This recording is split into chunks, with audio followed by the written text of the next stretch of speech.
కాంగ్రెస్ పాలనపై మండిపడ్డ BRS party మాజీ MLA Padma Devender Reddy. Ramayampet మండల వ్యాప్తంగా యూరియా కొరత ఉన్న నేపథ్యంలో రైతన్నలు రోడ్డెక్కడంతో సమాచారం అందుకున్న బీఆర్ఎస్ పార్టీ మాజీ ఎమ్మెల్యే పద్మా దేవేందర్ రెడ్డి రైతులకు మద్దతు తెలుపుతూ యూరియా కొరత దేనివల్ల వస్తుందని అన్నదాత రైతు సేవా కేంద్రం, గ్రోమోర్ కేంద్రాల యజమానులను నిలదీశారు. తెల్లవారుజామున 4 గంటలకు రైతు సేవా కేంద్రాల వద్ద బారులు తీరుతున్న వ్యవసాయదారులు తిండి లేక అలమటించిపోతున్నారని తీవ్ర ఆవేదన వ్యక్తం చేశారు. గత ప్రభుత్వ 10 ఏళ్ల పాలనలో కరెంటు కోత, నీటి కొరత, యూరియా సమస్యల పట్ల ఏ ఒక్క రైతన్న కూడా రోడ్డెక్కిన దాఖలాలు లేవని, అటువంటి చరిత్ర గల ప్రభుత్వం బీఆర్ఎస్ ప్రభుత్వమని ఆమె పేర్కొన్నారు. రైతేడ్చిన రాజ్యం, ఎద్దేడ్చిన వ్యవసాయం ఎన్నడూ బాగుపడ్డ చరిత్రల్లో లేదన్న మాజీ ఎమ్మెల్యే పద్మా దేవేందర్ రెడ్డి రానున్న 44 గంటల్లో యూరియా కొరత లేకుండా చూడాలని, లేని పక్షంలో రామాయంపేట మండల వ్యాప్తంగా రైతులతో కలిసి భారీ సంఖ్యలో రోడ్లపై బైఠాయించి ధర్నాలు, రాస్తారోకోలు నిర్వహించి రోడ్డుపై వంట వార్పులు చేసి రోడ్లను అష్టదిగ్బంధం చేస్తామని ఘాటుగా హెచ్చరించారు. TSG news, Ramayampet.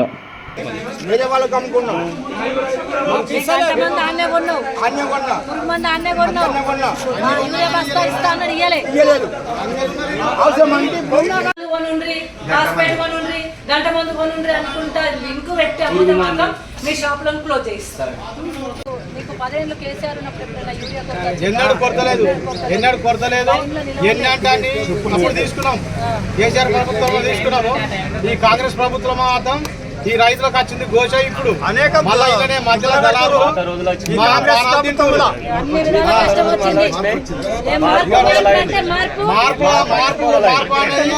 కోరుకున్నాము. రైతులు స్వచ్ఛందంగా తరలి వచ్చి యూరియా కావాలి, మాకు యూరియా కొరత ఉందని చెప్పి ధర్నాలు చేస్తుంటే ఈ ప్రభుత్వానికి చీమగుట్టినట్టు కూడా లేదు. ఇది కృత్రిమ కొరత అని చెప్పేసి ఒక మంత్రి కొట్టేస్తూ ఉన్నాడు. ఒక మంత్రి ఏమో కేంద్ర ప్రభుత్వం మీద నెపంతో ఆయన మాట్లాడుతాడు. ఇంకా సీఎం గారేమో ఇక్కడ అసలు కొరతనే లేదు, యూరియా కొరత లేకున్నా కానీ ఓన్లీ బీఆర్ఎస్ నాయకులు చేస్తున్నారు.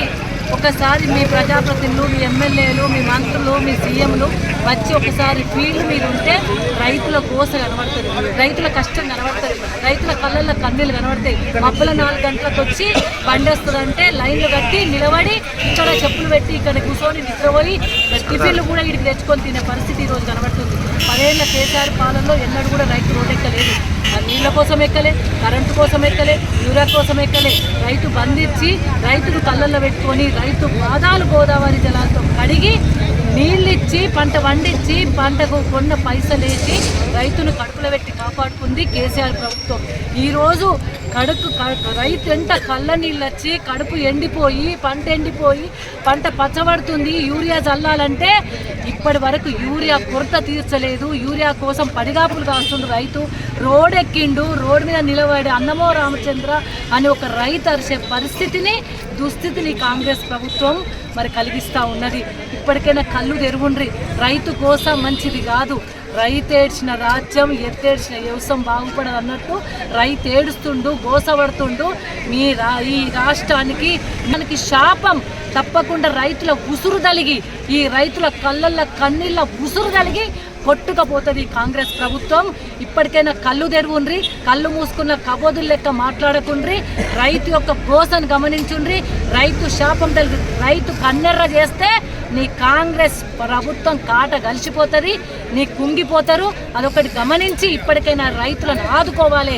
ఎల్లుండి వరకు, సోమవారం వరకు ఈ రామాయణపేటకు సంబంధించిన చుట్టుపక్కల గ్రామాలలో కావచ్చు, ఈ నియోజకవర్గంలో కావచ్చు, యూరియా కొరత తీరిస్తే సరే, లేకపోతే మాత్రం పెద్ద ఎత్తున ధర్నా కార్యక్రమం కాదు, రోడ్ల మీద వంట వార్పులు చేసి రోడ్లను కూడా దిగ్బంధం చేస్తామని కూడా ఈ సందర్భంగా హెచ్చరికలు చేస్తారు.